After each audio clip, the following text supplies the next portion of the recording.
One. Good afternoon and welcome to another in the Faculty of Science and Technology Science for Today series. In November 2022, OpenAI unleashed upon us a product called ChatGPT, which is really a front end to a large language model called GPT-3. This program is capable of responding to questions that would normally be put to humans, and it has demonstrated an amazing capacity to even create new text from simple prompts.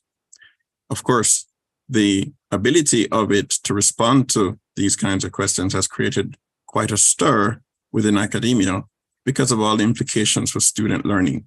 Essentially, how do we know that what a student turns in isn't something generated by ChatGPT, for example? It is that good. So this afternoon, we'll be exploring the impact of this new tool on how we teach, how we assess, and perhaps what we ought to be aiming to teach in the future. I am Daniel Coore, Professor of Computer Science in the Department of Computing at UWI Mona, and I'm joined by a very capable panel this afternoon. I have Mr. Matthew Stone, a UWI PhD student specializing in AI, and he's going to tell us all about how large language models work. We have Dr. Wayne Wesley, CEO and Registrar of CXC, and we're going to hear from him how he sees and CXC sees what ChatGPT represents. We have Dr. Sean Miller, UWI lecturer in the Department of Computing, and we'll hear from him about what possibilities there are for ChatGPT within the discipline. And we have Dr. Ruth-Ann Gardner, a UWI lecturer in the Department of Library and Information Studies. And we'll hear from her on what the implications for academic integrity are. So a wonderful spread of contributions. And we certainly are looking forward to hearing in great depth and towards what should be a fulfilling and productive discussion and conversation afterwards. To begin, I'll invite Mr. Stone. Matthew, would you please share your presentation while I read your bio? So, Mr. Matthew Stone is a CEO of his own startup, Stone Technologies Limited. He's currently pursuing a PhD in computer science in the Department of Computing. He's researching an area called reinforcement learning and trying to make it more efficient. One of the relevant facts here is that reinforcement learning is actually quite pertinent to how the large language models backing ChatGPT is created. So without any further ado, thank you, Matthew, for being present. Please proceed. Thank you, Professor Coore. All right, good afternoon, everyone. So I'm guessing a lot of you have heard about ChatGPT in the news, and some of you have probably even used it. But a lot of you probably are not exactly sure of how it works. So this presentation is going to take you through the history behind ChatGPT, where it's coming from, and hopefully give you a clue as to where the technologies empowering ChatGPT is going. All right, so where are we coming from? First of all, let's talk about what is ChatGPT. So we can understand what the chat in the ChatGPT stands for. It's a conversational agent. But the GPT, it stands for Generative Pre-trained Transformer. Now, most of you probably hearing that have no clue what that means. So hopefully by the end of this presentation, you have some clue what that means. But essentially, a generative pre-trained transformer is a large language model. And what essentially, it's trained to predict a likely word from a sequence of words. So here's an example. So for example, if I like cats more than, if I were to ask you, most of you to fill in the blank for that statement, most of you would say dog. Essentially, what the large language model does, it gets a lot of data and it tries to essentially, given a sequence of words, predict what the likely next word will be. So how does it do that? Well, all of this is coming from the problem of sequence modeling. So essentially, given a sequence of tokens or sequence of words, can we learn to produce that said sequence? So for example, a sentence, how do we essentially generate that sentence starting from some starter word? So for example, if we started out with the word what, what's a likely word that can come from that? So for example, time, then is, and then it, and then of course a question mark. Now, from the early days, sequence modeling, the first model that proved very popular for doing this was something called a recurrent neural network. Essentially, a recurrent neural network works by taking in the input from the sequence, as well as it keeps track of something called a hidden state.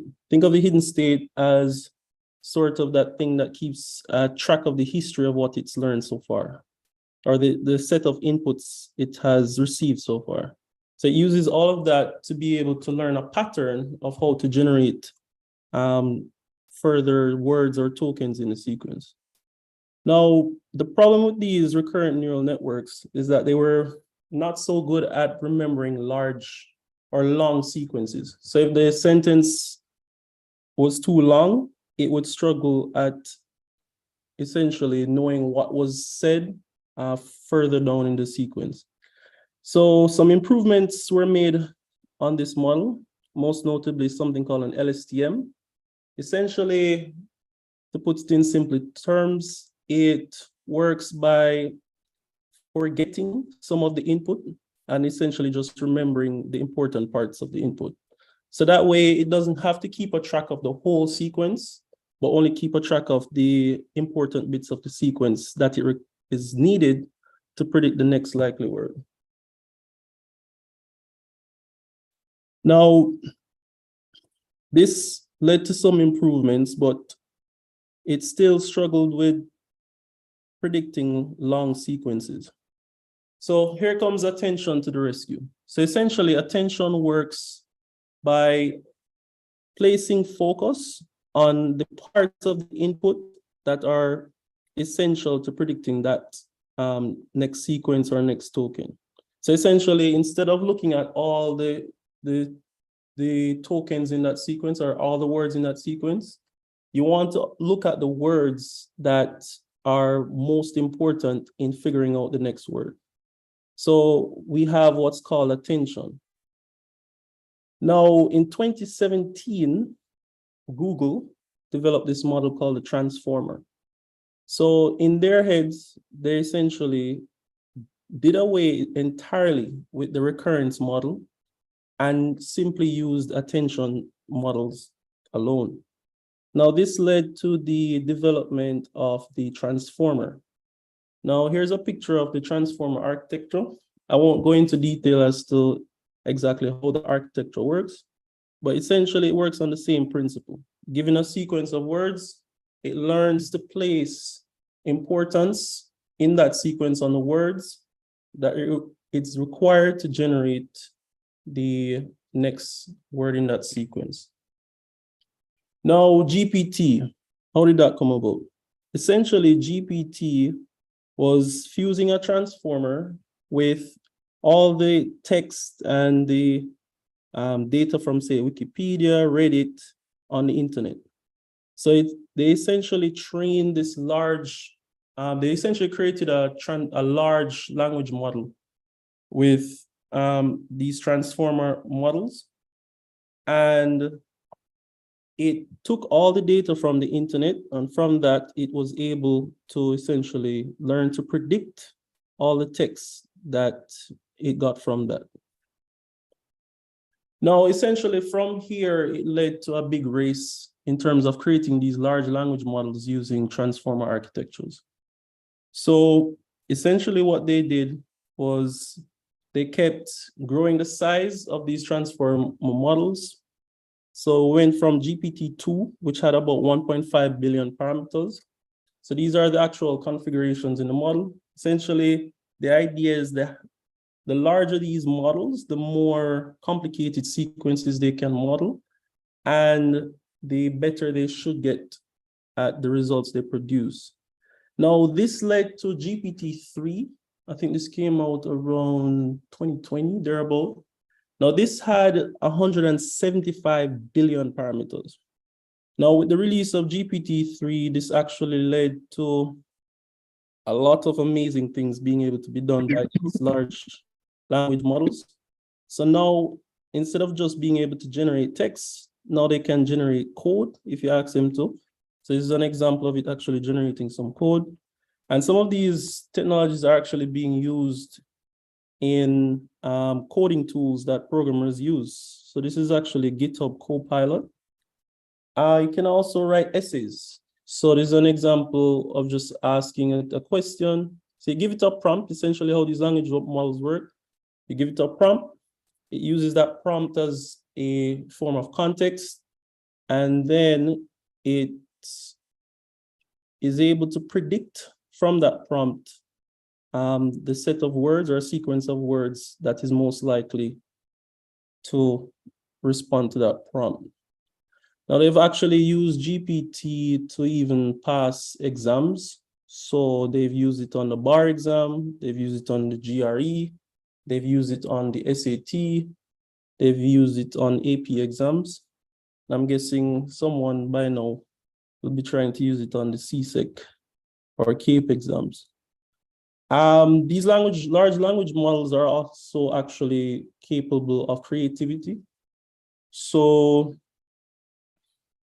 some of the members from even our own faculty, most notably Dr. Mansingh, myself, and some other members from Faculty of Law, we did a project, a collaboration with a university in London, City University, where we were looking at how AI would affect copyright, most notably in the Caribbean space. And we actually, this was back from the pandemic days, we actually used GPT. This was when it was GPT-3. So we used GPT-3 to see if we could generate poems in the style of Louise Bennett. So on the left was a poem that we generated in 2020. So this was using GPT-3. As you can see, it does a pretty decent job of kind of understanding how patois is used, but not really good. But on the right is actually using ChatGPT. So as you can see, the output is a lot better and it sounds a lot more realistic. Now, how should I okay. Yeah, so now you guys might be wondering, obviously these language models have existed for some time now. Why is it that now in 2023 or 2022, is it getting all this hype? You know, they've existed for some time. You know, what's that secret sauce that essentially made it this good right now? Now, most of you have probably interacted with ChatGPT. All right, so ChatGPT is the latest iteration of the GPT model. So ChatGPT, the original ChatGPT was based on GPT 3.5. So that's a slightly bigger GPT model. But the problem they realized is the output that GPT outputted was, at times, it did not feel human-like. A lot of times it felt made up. A big limitation with a lot of these models is that they hallucinate. So they make up a lot of stuff. Now, essentially what they did is they paired that training of the language model with something called reinforcement learning with human feedback. Essentially, the output that the language model gave was scored by humans, and essentially the language model used this feedback as sort of a reward. And the idea is with reinforcement learning is you're kind of using this reward as a signal to be able to now produce outputs that are going to lead to higher rewards. What this essentially ended up doing is it gave outputs that were more human-like and a lot better. So I think, well, not I think, this is the main component that made ChatGPT the way it is right now. So if you actually use ChatGPT, the interface looks like this. You ask it a question or you give it a prompt. And the main ingredient of ChatGPT that really, I think, has given it the sort of hype it has right now is the fact that it outputs its information in such a way that, you know, almost anyone can understand it. So a child, and it outputs it in a very structured and user-friendly way. Now, what are the limitations with these models? Now, the thing with these models, based on how they work, now remember, you just essentially give it a lot of text from the internet, and it's able to learn patterns of how to generate this text. So with some probability, it decides what the next likely word would be. So there's a chance that the model will make stuff up. In fact, I've used it before to even do some research, and it's literally giving me fake references to papers that don't even exist. So I would caution a lot of people using these language models to ensure that you check what it outputs, because it's likely there is a chance that it has made it up. And there are many examples on the internet where these models have literally hallucinated facts or just gave the wrong output. It can also be confidently wrong. So even if it literally gave the wrong answer, you can check the probability of how right it thought that answer was. And the researchers found that it was very confident in that answer. So, you know, that's also a very big problem. It also has a problem of possibly outputting hate speech, racist remarks, harmful speech. Now remember, it's actually getting data from the internet. As we know, data from the internet is the Wild Wild West. We have hate speech on the internet, we have racist remarks on the internet, harmful speech on the internet. So it's likely that the model will output data that it has seen on it. So combating that, they've used several tools. So they have an API called the Moderation API that actually is able to filter out the speech, which is why when you try to actually prompt GPT to you know, output some racist remark or even you know, say something bad, it will tell you that I'm an AI model and I cannot do such things. Also, I think this is actually one of the biggest problems with these large language models. It's the fact that they can reflect the human bias of the creators. So remember, they're trained with human feedback. Now, that human feedback can have some bias to it. So if a human says this answer sounds better than this answer, you know, why was that the case? It may be the case that the human had allowed some of its bias to be reflected in that choice. Also, it's not real time. So ChatGPT was trained on data, I think up to 2022. So more than likely, if you ask it for information on current events, it will not be able to give you the answer to that. Now, where do I actually see these language models going? So as you can see, there are several problems with them. So where do I see it actually going?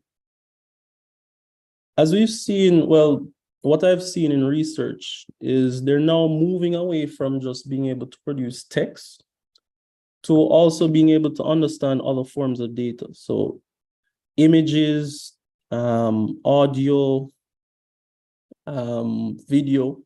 Because the idea is the overall goal of AI is to create something called an artificial general intelligence. So essentially a future AI that should be able to do any task a human can do, or even better. And of course, if it's going to be able to do that, it should be able to understand not just text, but it should be able to understand images, it should be able to understand audio and video. So Google recently introduced Palm-E, which was another large language model based on the same transformer architecture that was able to use not just text, but can also use images. Not only that, it's able to actually generate commands that can be passed to, say, a robot actuator to carry out tasks. I think that is a very big achievement. I know Google is releasing something called Bard AI, and there are also other language models. Facebook is also releasing Llama, which is a smaller model than GPT, but based on the research, they're saying the results is actually competitive with the large language model. So I think going forward in the future with these large language models, we're going to see more and more multimodal models. I think GPT-4 actually is also multimodal. So you can actually prompt it with images as well. They're going to try to go bigger and bigger and bigger. Frankly, I think this is a mistake. I think at some point you're going to find diminishing returns to how much improvement you'll get with bigger nets, but it seems to be the general consensus in the field, or the general approach, especially among these big tech companies, to try to get bigger and bigger nets. But I think the technology needs to move to a more hierarchical form of learning. So a child isn't going to be taught about Einstein's theory of general relativity before learning Newton's 3 laws of motion, right? So, and AI today does not learn that way. AI is literally, you just throw it information. It's in no hierarchical fashion. It's literally random order, which is why I think it does hallucinate, because if it did understand, if it actually understood its output, it wouldn't fall prey to a lot of the errors that it does right now. So I think more research is going to be put into that in terms of being able to learn in a more structured and hierarchical way than how it is right now. I guess to end the presentation, I'll just make some of my opinions known on the education factor. I know a lot of people have been kind of worried about how these large language models will affect education, will it lead to more cheating? But I think there are more benefits than harm going forward. So I think generally the education system is going to have to move away from the standard industrial age style of education. So instead of rewarding rote memorization and regurgitation, we're going to have to start rewarding more the ability to create and think out of the box. I think assessment is probably going to have to move from the typical take-home projects and assignments to more real-time in-class discussions such debates. I think it will lead to more tailored learning. So this is one of the limitations of the large language models right now. They're not tailored to the actual user using it. I think more of them will start being tailored to the user using it. So the ChatGPT that you use may be different from the ChatGPT that I use, based on the experience it has had with me. So maybe when a child is using it, it will actually respond differently or output different text than, let's say, a professor or a lecturer uses it. I think it will democratize education. So, it doesn't matter if you're in a it doesn't matter if you don't have the ability to go to a certain school. Everybody would have the ability to learn just the same. I've actually spoke with a lot of teachers that are actually using it to assist with lesson plans and coming up with problems.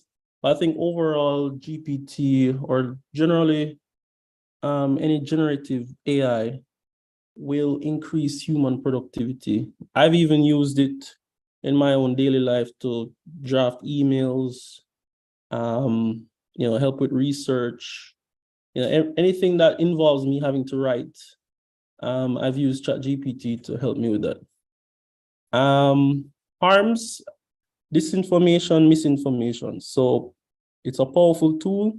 Used in the wrong hands, it can lead to a lot of ill effects. So it's easier for bad actors to spread misinformation. I think it's going to get a lot harder to tell real versus fake going forward. So you're not going to know essentially what's real versus what's not real. For example, looking at these images, if I were to ask you, which one of these are actual real people versus AI generated people, most of you would probably struggle at telling me that. So I think I will probably end it here. Unless, yeah, I think that's it. Got any questions? Thank you very much, Matthew, Mr. Stone. Okay. All right. We will have time for questions and discussion afterwards. I want to allow each presenter to go first, and then we'll have hopefully what will be a robust discussion afterwards. Dr. Wesley, while you are bringing up your slides, I'll just, while I read your bio, could you please prepare your presentation for sharing? Dr. Wesley received his PhD in industrial engineering from Florida State University. He's currently the registrar and CEO of CXC. He has served in the past as the executive director of HeartTrust NTA, chairman of the Caribbean Association of National Training Authorities, senior lecturer and program director at UTech, and a board member of UCJ. He's also currently serving on the CARICOM New School Model Committee and the Caribbean Community Administrative Tribunal. So plenty of experience in the education sector. Welcome, Dr. Wesley. We look forward to your presentation. Thank you very much, Dr. Coore. It's certainly a pleasure for me to participate in today's event. Given that this year CXC is celebrating 50 years of existence of service to the Caribbean people, I think it is fitting that we are also a part of this new and emerging area with respect to assessment within the region. And so my presentation will try and look at the threats and opportunities that exist. The previous speaker really did go into some fundamentals with respect to ChatGPT, and I won't necessarily rehash those. He also went into some of what I would say. I'll just elaborate a little bit more on them, and hopefully we can get the time back in question and answers. So good evening all, and those listening right across the Caribbean. Thanks for sharing this moment with us. I will start first by talking about the intelligence, artificial intelligence, and really, as indicated before, it uses existing knowledge. And I emphasize here whether factual or not, to generate a creative response to an inquiry and whatever that inquiry might be. I'm focusing here, and as the first speaker indicated, it will create information as well. And so it's going to be important that we pay attention to what it has to offer and how that information is generated for use.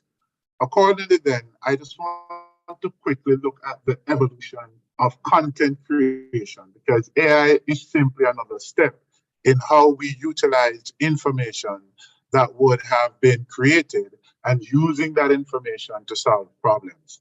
And so we'd have started from the early days, the stone tablets that you have, the 10 commandments were written on tables of stone, and so tablets of stone. So we know that information was created in that form as we evolve. And the Bible tells us about knowledge, and that knowledge shall increase. And with the increase in that knowledge, they are also increased in the way that knowledge is actually being preserved. And so then we move to the scrolls and manuscripts. We move to books, and books create libraries, and libraries create the internet, and internet created Google.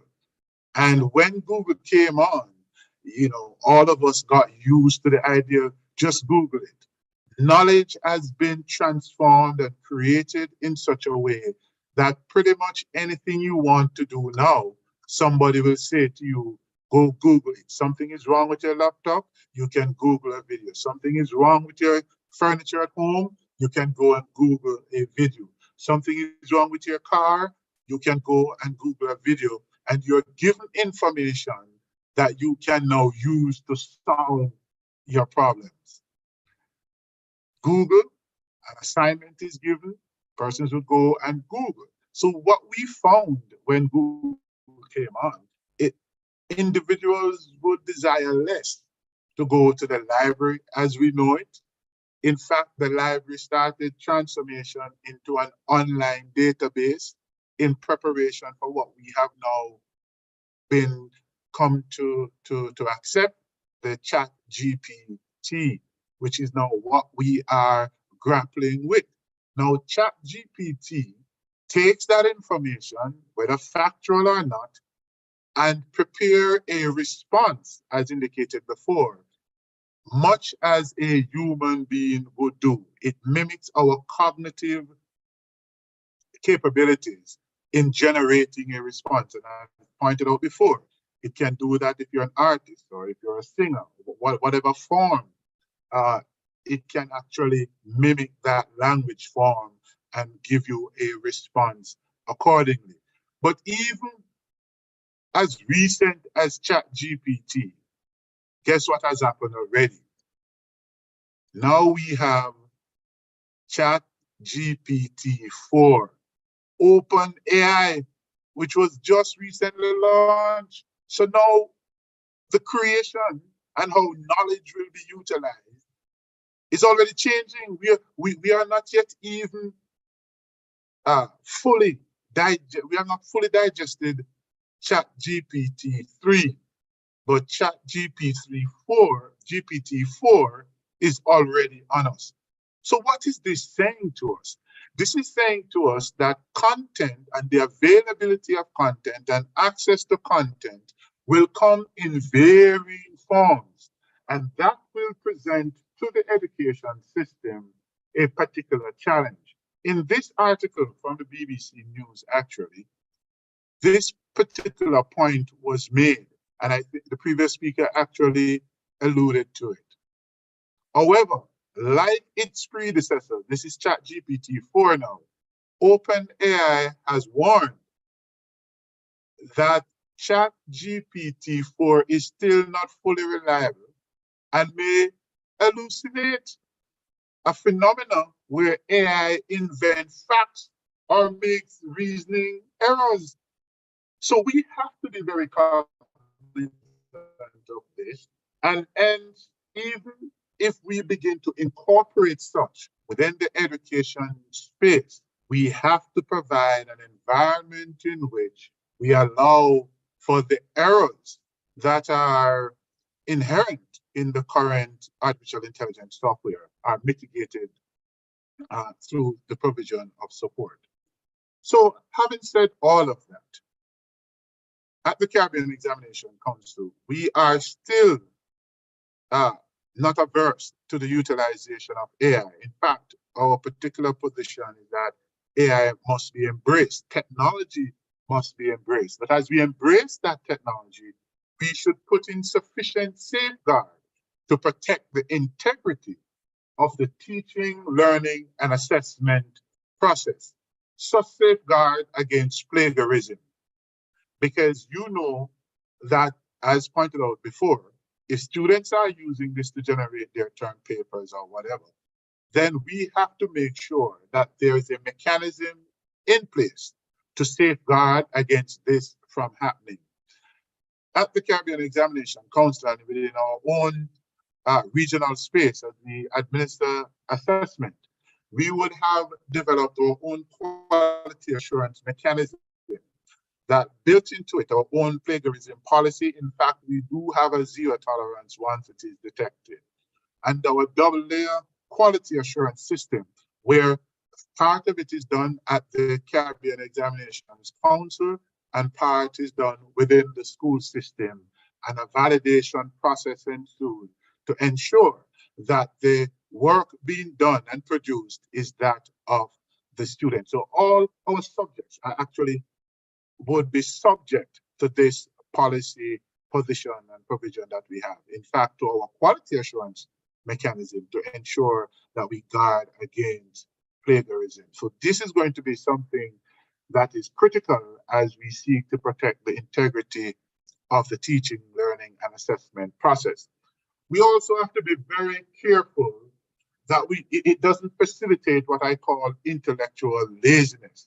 In other words, students will begin to become overly dependent on the AI in generating and providing them with a response, and it will now cause for underdeveloped cognitive competencies and cognition that would be required for one to interact with the content and material that they would be taught. And so we have to put in sufficient safeguard to ensure that the competencies that we want students to display are actually embedded in the kind of environment that we create for teaching, learning, and assessment.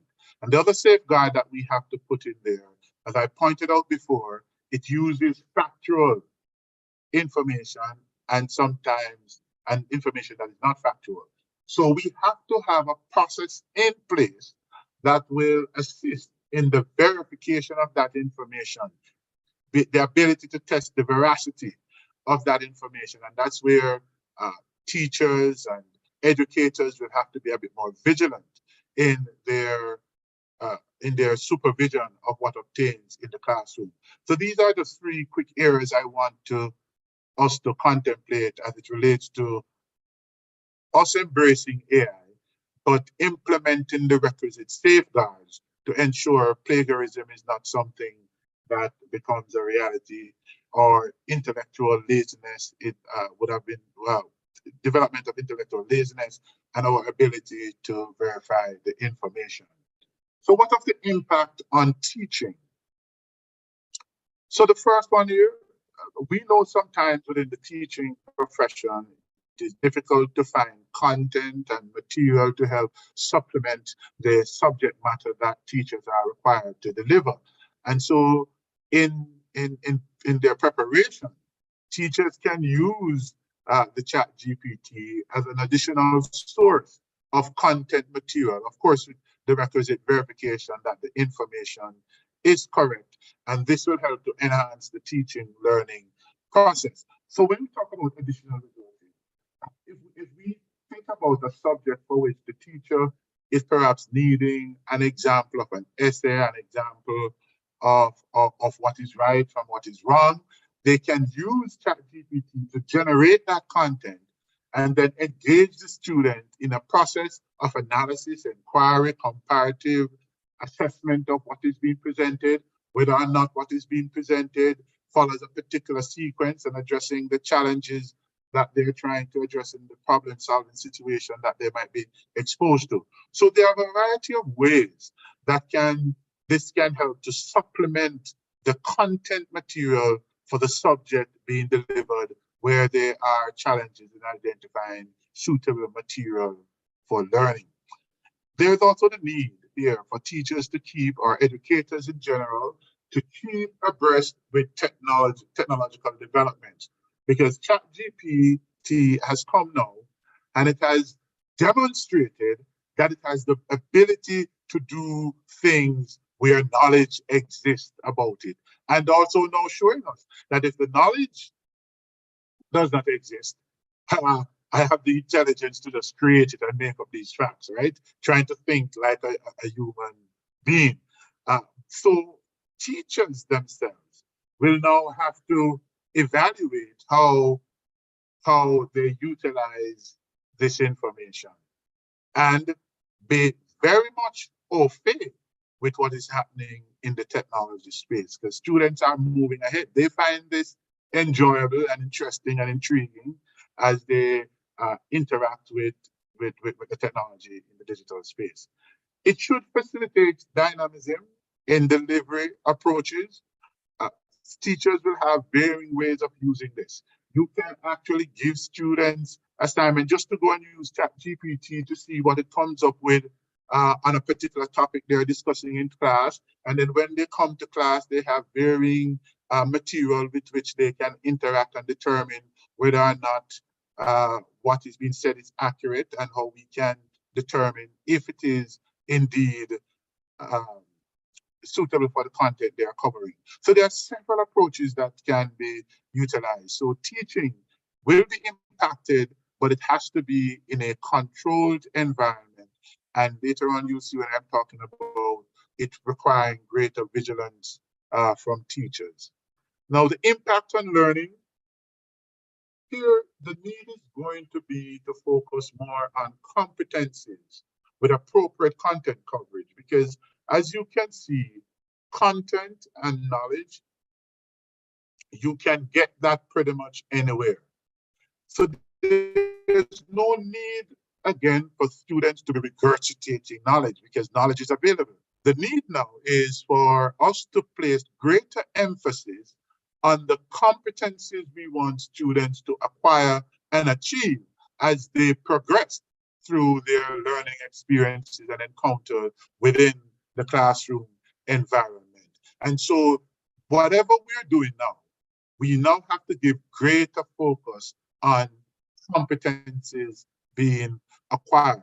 And so the development of crucial competencies can be facilitated. As I said before, depending on the topic being discussed, we can generate essays from that. You can generate sample questions from it. In fact, we have done an assessment at CXE. We did it with our law multiple choice items, and we also did it with our chemistry multiple choice items. And it got the ChatGPT-3 got all law multiple choice questions correct. We put that in and it got all correct. With the chemistry paper, we put that in and it got one incorrect. And this then brings up another point, as I asked one of my psychometricians to have done this analysis for me. As pointed out by the previous speaker as well, it has a challenge in some, even though you saw the face recognition capabilities, it had some challenges, recognizing the symbols which were used on the chemistry paper. And that is perhaps why it got that chemistry question incorrect. In fact, in generating multiple choice question, it actually gave plausible explanation as to why that answer was correct. And so that in itself can become a tool teachers utilize in helping students to understand and learn certain concepts quite well. Now, of course, when you give it some other things, it gave answers which were not plausible, which is what we talk about, it giving answers that are not correct in generating its own responses, and perhaps if we want to call them its own alternative facts to keep it modern technology. But the idea here is that it has some capabilities and capacities, and we have to find a way to treat with those capabilities to enhance learning. Access to information not readily available. ChatGPT can help in the learning space of that. And certainly it can facilitate independent inquiry by learners and teachers as they seek to expand their own knowledge base and information that exists on the internet.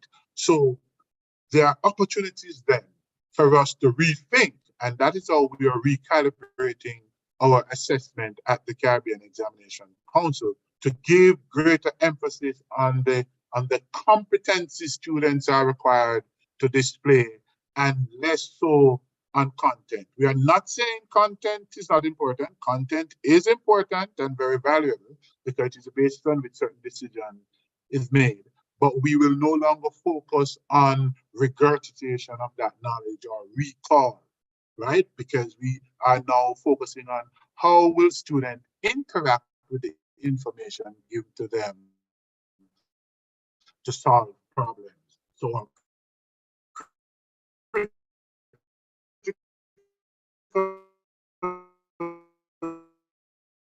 thinking skills become important. To generate argument in a logical sequence becomes important. And finally, that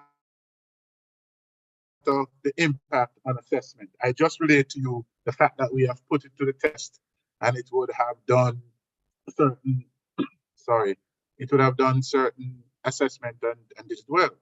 But what it means, therefore, that as we move forward in the design of assignments and assessments, we have to give greater credence to formative evaluation rather than summative evaluations.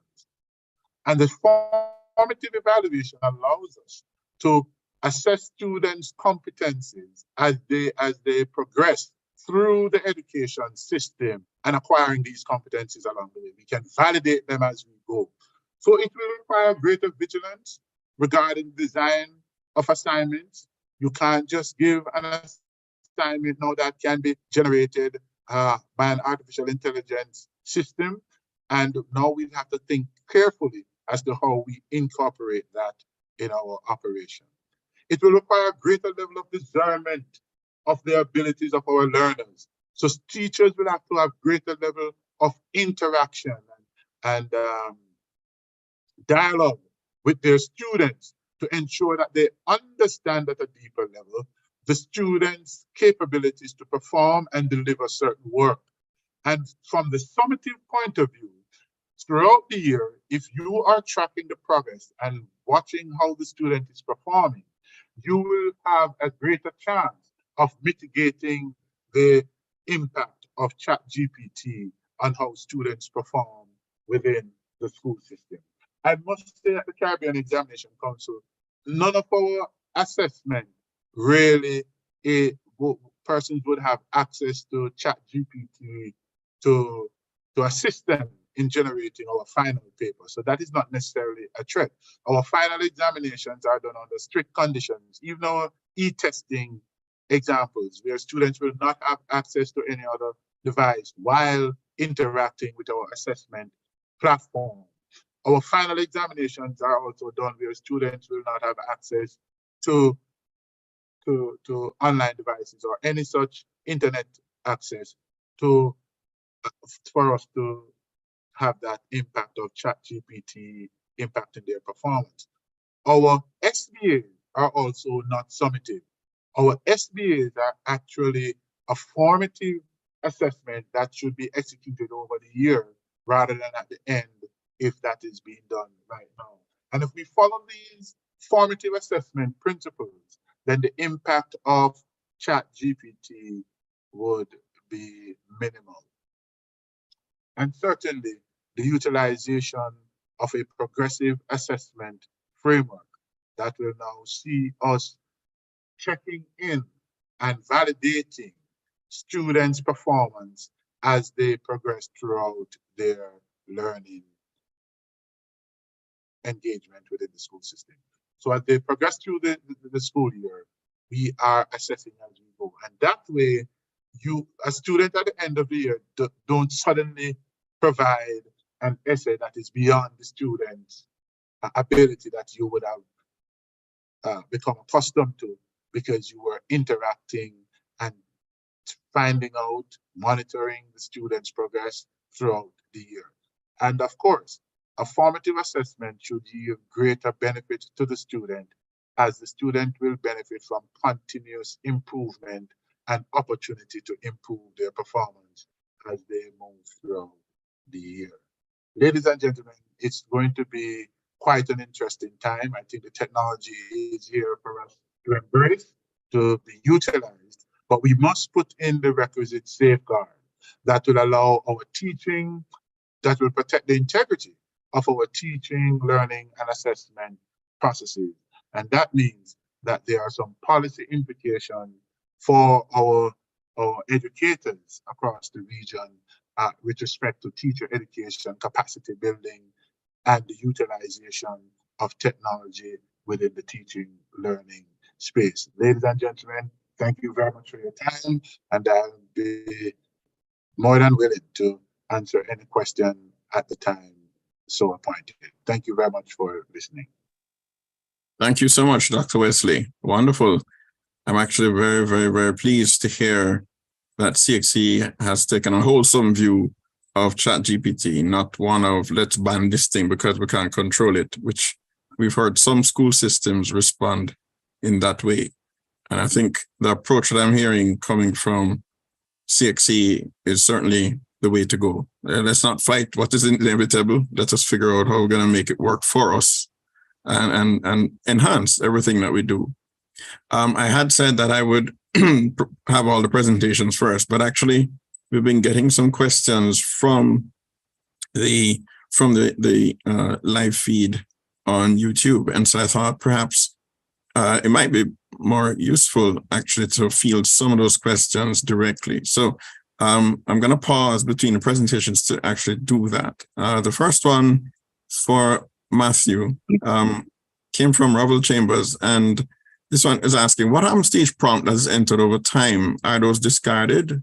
Do those, I'm adding, are they incorporated into the learning of the model? So the prompts, so they're actually saved. So you can actually, if you use ChatGPT, you can go back. Let me turn on my camera. Yeah, so if you use ChatGPT on the left, there's a option to actually go back to your old prompts. It's actually not used to fine tune the model in real time. So it's not like based on your prompt, it's going to, the model itself is going to get better. What it will do is just, if, for example, you go back on an old conversation, it will just use all that information and continue from there. So it's not like the model itself is going to improve in real time. Interesting. So it actually will save that state and resume it? Yeah, so okay. All right. I heard about interaction with Bing, that it became rather touchy, and they decided that the history was too long. So is that part of a challenge here? Yeah, with the Bing, I think the Bing AI issue, it was essentially GPT-3, but or GPT-4 really, but with little content moderation. Right. Actually, if OpenAI did not heavily invest into that moderation side of things, GPT would be outputting a lot of very angry, probably racist remarks. All right, let me keep moving. Paulette McFarland asks, is it able to understand facial expressions? And I presume she'll be talking about GPT-4 now, because GPT-3 is text only, right? Yeah, GPT, the original ChatGPT was based on GPT 3.5, which was only text input. But GPT-4, they're moving to being able to actually input images as well. So, yeah, right. So the question is about facial expressions. Can it understand those? I've never tried it with facial expressions, but I'm guessing it probably should be able to. Okay.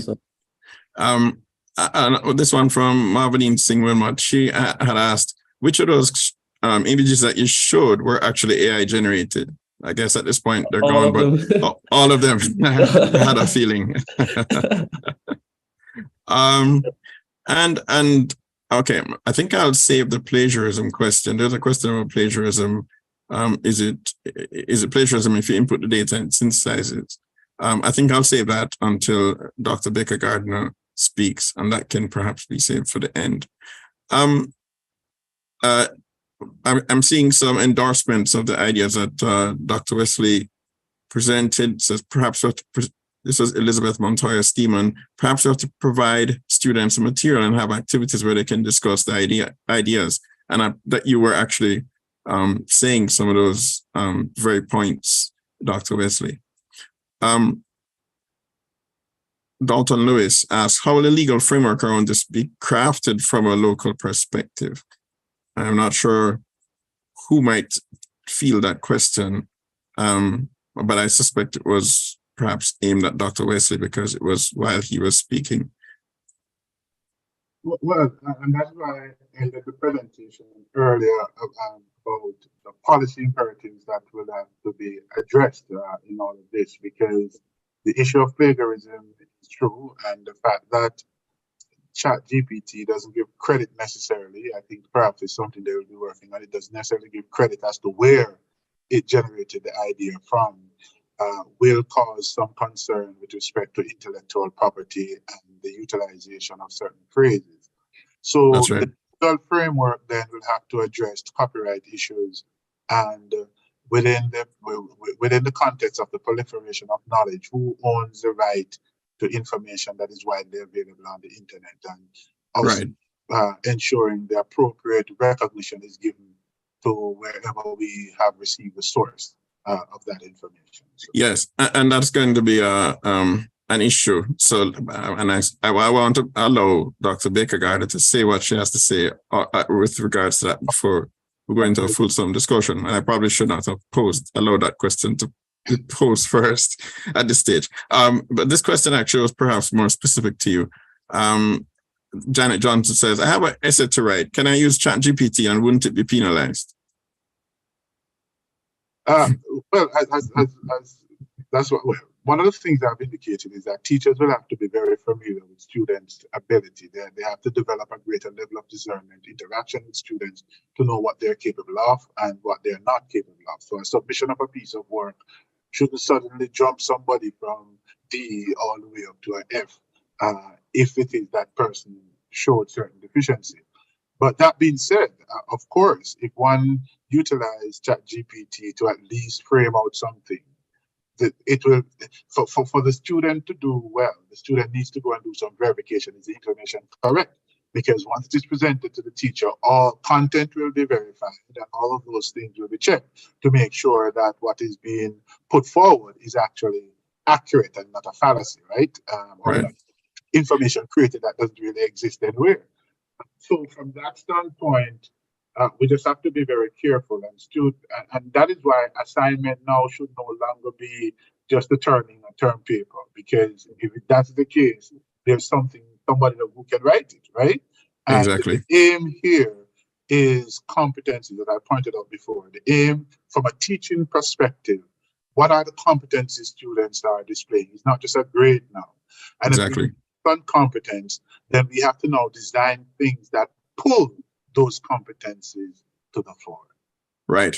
And I think specific to this question, perhaps that entirely comes down to the interaction between the teacher and the student. If the teacher said, please do not use ChatGPT and you do it, then you are sort of in violation of the code of conduct that the teacher set out. But I think your words were sort of to encourage schools and teachers and educators to find ways to embrace it and incorporate it in their teaching and hopefully the learning of students. And so, I think the short answer to that question, it depends on what the teacher said. And if the teacher said no, then perhaps maybe encourage him to find ways to incorporate. Exactly. And simply, Daniel and listeners, if it is that you can interrogate the students, ask the student about the piece that they have written, and you will know whether or not, because if somebody really was intimate with that document, when you begin to question them, they should be able to articulate exactly what they would have expressed in the paper without. Exactly.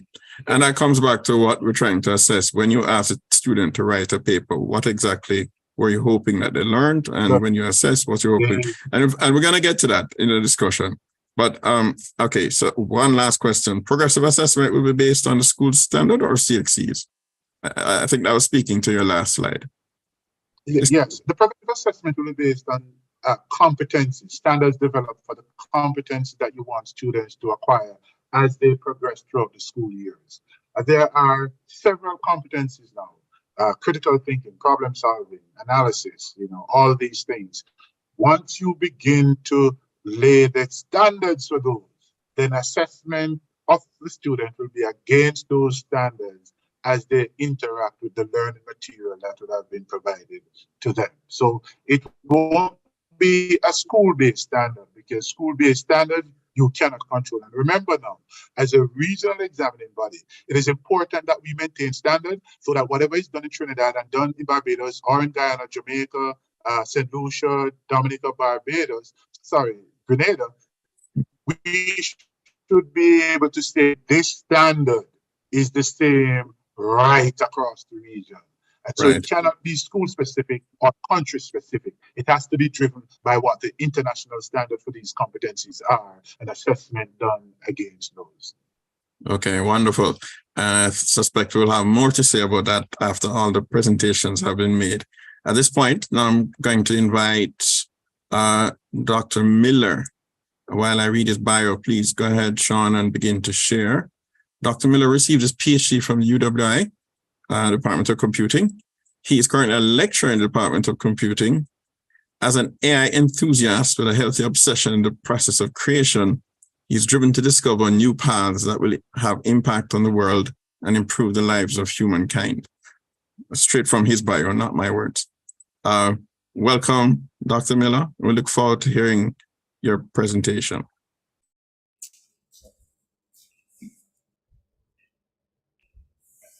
Good afternoon, everyone. So my presentation will be on adjusting to large language models in education. So currently I'm lecturing at the University of the West Indies, and where I teach the first year programming courses.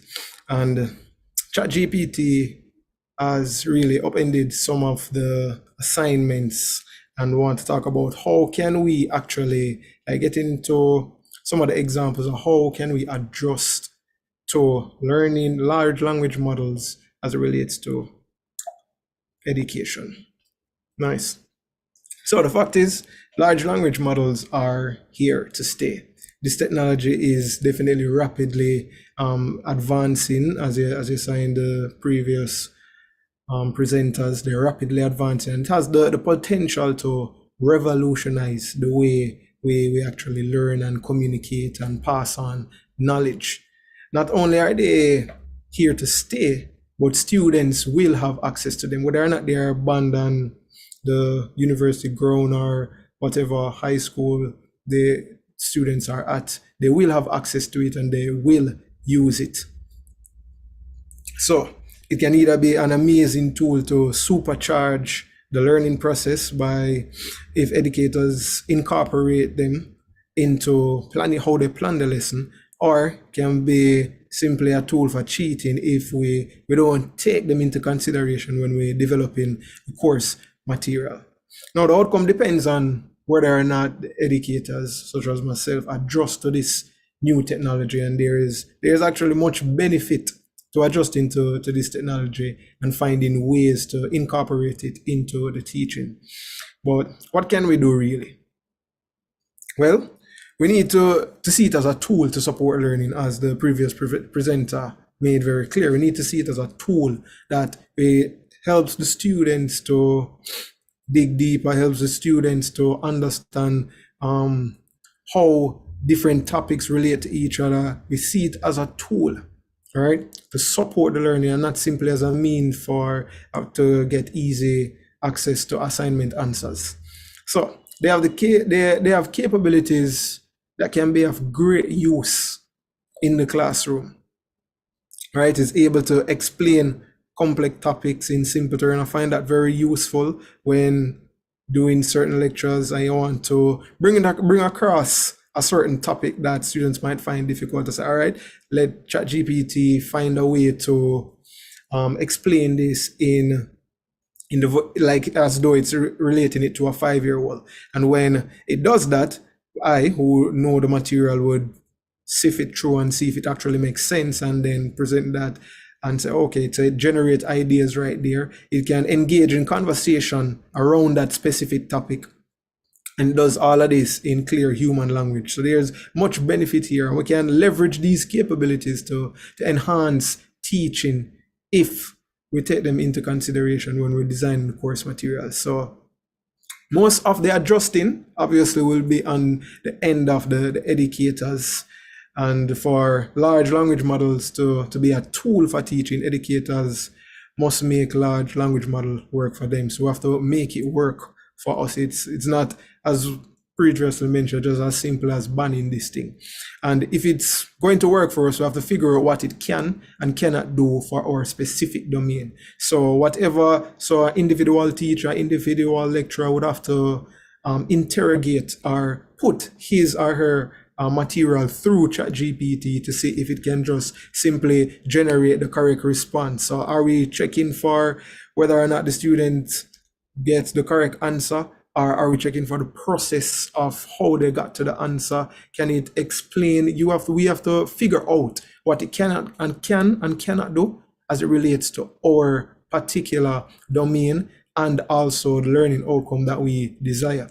And in order to do that, we just have to load up ChatGPT and see what happens. For me, I teach computer programming for the first year courses, and ChatGPT is very good at solving some of the simple programming problems. I mean, the other day we were looking at some of the programming problems that we usually give before ChatGPT, and just testing, I just cut and paste all the question without reading it, and ChatGPT actually generated code that passed the test case, because the online platform that we use, it simply grades the code that students enter by itself. And when I saw it, I said, all right, cool. So we need to change it. Next semester we cannot be doing questions like this. So yeah, that's work.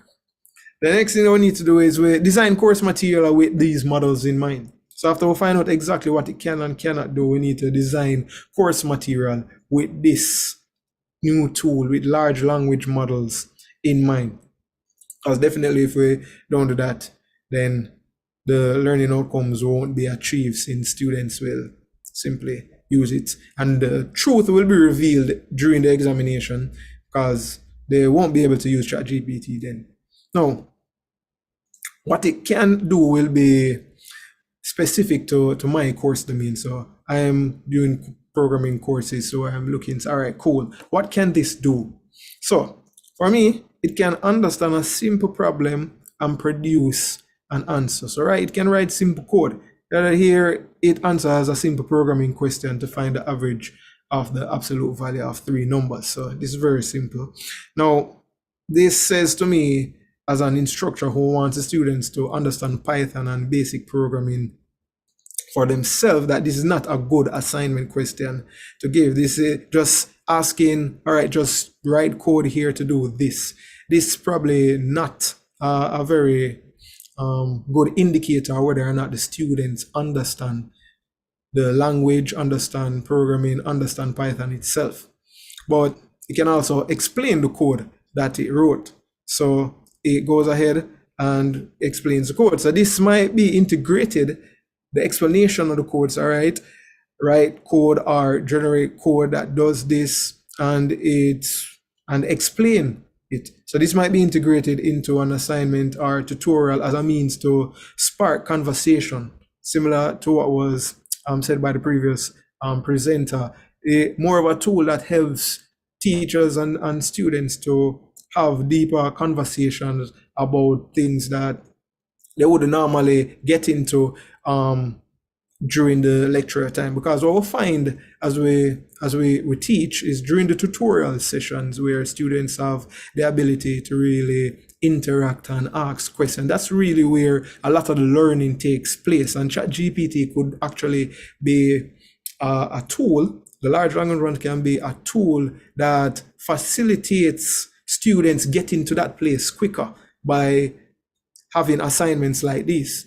All right, cool. What it cannot do. So this is equally important. We need to know what it cannot do, right? It cannot be relied on to get the answer right all of the time. Sometimes it just gives the wrong answer. And as we said, it's very confident in the incorrect answer. I find also that it struggles to solve problems that require layers of knowledge instead of just what is, a what is, or write this program to solve this problem. Cool. So this is an example of it getting something terribly wrong. Now ask it to right, to find the error in this particular function, and it very confidently laid out a description of what the error is, and here is the Python code to solve it. But when we check the actual prompt, I saw that it actually just regurgitated the original question and made stuff up as it relates to what the error was. So this is clearly incorrect right here. Now, to be fair, I really didn't give it much of a prompt by just saying find the error in this function, but that could actually be a question right here for students to be able to derive. So that's interesting. We get to some more after. So the second thing is that we need to design course material with these models in mind, right? We need to, so after we understand the capabilities, so based on whatever course or subject that is being taught, we understand, all right, ChatGPT or large language models can do this, but it cannot do this and it cannot do this. So there is the work for the educator to find that middle ground where, all right, ChatGPT can do this. So how can we use it to get the students to a point where they will engage with the material and also provide assessments and assignments in the gray area where ChatGPT or large language models cannot really get the work done. I mean, also, it can help teachers to break things down. So as seen right here, this is actually one of the examples that I use when teaching one of the courses that I do. It says explain ICMP flooding to a 10-year-old, and what it does, it really breaks it down in a very interesting way, very simple terms that can be easily related. And sometimes this is an asset for me personally, as when going through the lecture slides and trying to break things down, I might break something down, but to me it's clear, but to the students not clear. Using ChatGPT can help generate ideas as how to break down a certain content, a certain topic, or a certain term, and you can do it for 10-year-old or 5-year-old, and it really does what it says. Cool. And the next thing, it cannot be relied on to get things right all the time. So this was a previous example, but I realized that, hey, I just told it to find the error in this code without giving it much context. So just by knowing what it can and cannot do, I did that. But when I actually updated it and gave it some more information, it actually got it right. So there is probably a sense in which if the student can actually come up with a decent prompt to allow ChatGPT to get it right, they probably understand enough. But is that enough for our learning outcome? That will have to be decided based on the type of course and the learning outcome of course. So for example, right here, we gave it more information. So find the error in this recursive function that returns 7 when x equal 2 and y equal 3. It should be 6, and then we gave it the same function and it actually gave the correct answer. Cool.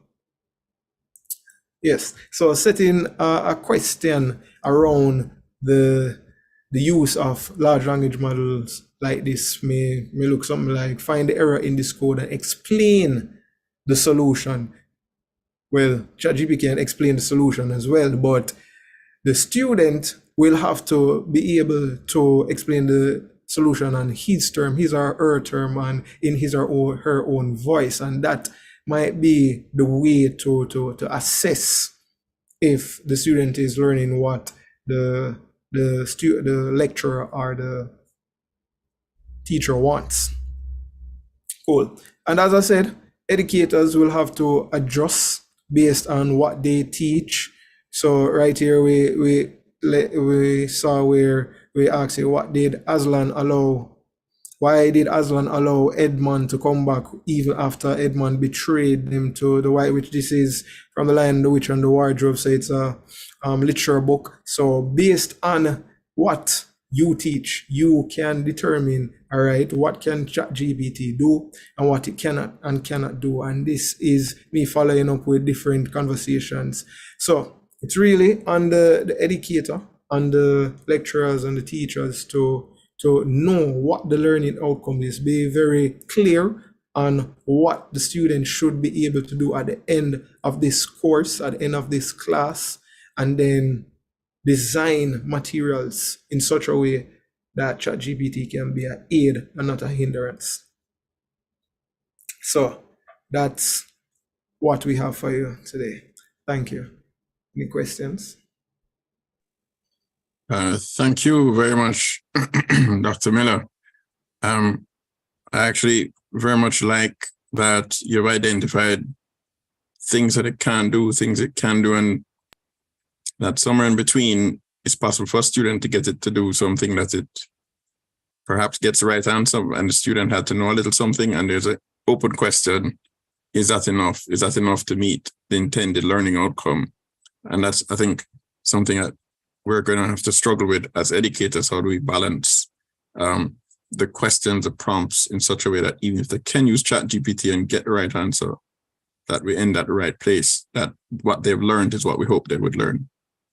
I haven't,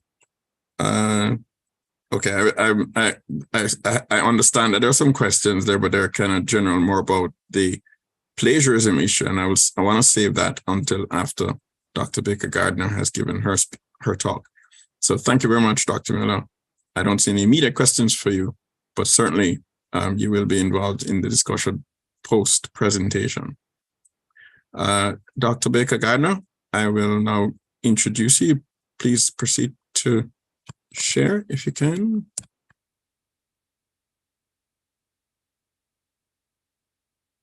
That was faster than I anticipated. Dr. Baker Gardner received her PhD in Educational Administration from the Northern Caribbean University.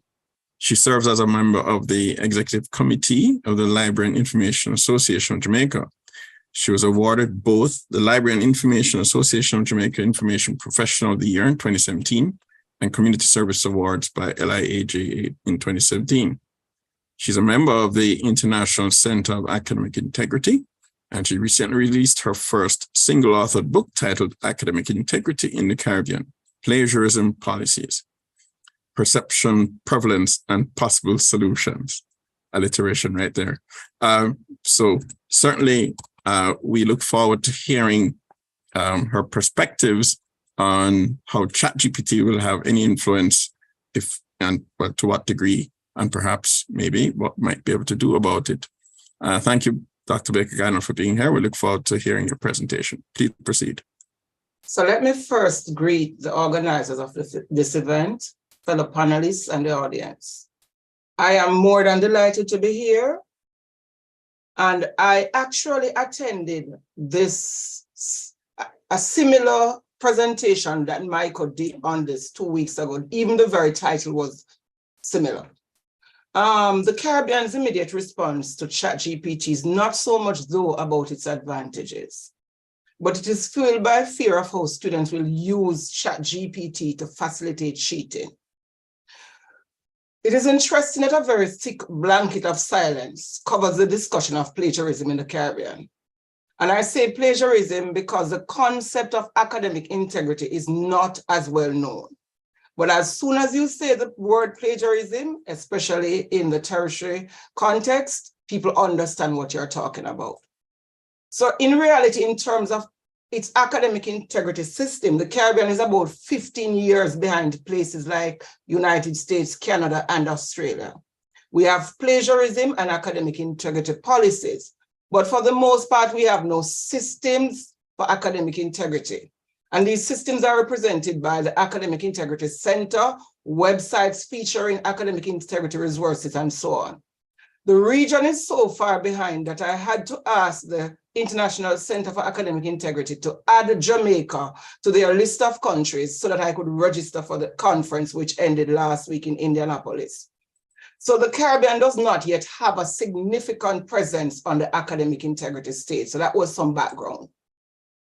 So we live in a society where corruption is evident, as shown by Jamaica's Coore, the Caribbean countries' Coore, on the Global Corruption Index. So any discussion of academic integrity in the region must take into consideration the social context. We must also give consideration to the fact that the education system is really a microcosm of the society. So corruption within the society is likely to be a predictor of academic misconduct and academic fraud within our institutions. The challenge is that no one is really talking about it. However, the high level of interest in ChatGPT, which is just another tool which enables cheating, says that we have a problem. All right, so I found this page online. So although cheating is being actively promoted, there is no corresponding promotion of academic integrity. The issue that the Caribbean is experiencing goes beyond ChatGPT. What this new technology has done is highlighted an existing problem that we have ignored for far too long. So we have tried in our individual institutions to make do of the situation, but that is obviously not working. And for the people who work in the UWI system, you recognize that as the tent. So it's not about the technology, it's really about academic integrity. From copying to textbooks, from copying from textbooks to copying from online, from contract cheating to AI tools. Students are cheating, and the advancements in technology just give us a new face to an old problem. So software to detect AI-generated text is playing catching up, and I saw that question in the chat. So use of these will not sufficiently deal with the problem. In addition, there is not equal use of these currently available text matching software by educators across the board. So on April 4th, I was invited to a Turnitin release of its new technology to identify AI-created products. On April 4th, I got an email. However, ChatGPT-4 is here. So we have to ask ourselves a question. When that technology was being created, and if ChatGPT-4 was not around, is it able to detect it efficiently? So a lot will rest with the individual educator in each classroom, all right? So there's a lack of education on academic integrity at the secondary level, and detection is problematic. So this is a clip, a newspaper article. It concerns the 2013 cheating scandal at Jamaica College. So, and this is just one of the many articles. So cheating occurs at the secondary level. Educators are sometimes involved, and it occurs in both public and private schools. All right, so this case of 70 JC sixth formers would have gone unnoticed if the teacher involved did not send a letter to CXE headquarters after she was involved in a conflict with the school administration. All right, so in those schools which have librarians, students might be provided with some lessons in information literacy, which might provide them with some exposure to academic integrity. However, not all schools have librarians, and there's no curriculum for information literacy. School librarians are therefore left on their own to decide what to teach. Instructions in academic integrity typically boil down to a few lessons in citation, round about the time students are required to complete their school-based assessment. So I listened to Dr. Wesley talk about the role of the teacher, and this is something we have to think seriously about. How many teachers actually do their due process? Shouldn't we create a system where we overtly teach students about academic integrity and then provide them with the opportunities to practice these skills? So the link is this.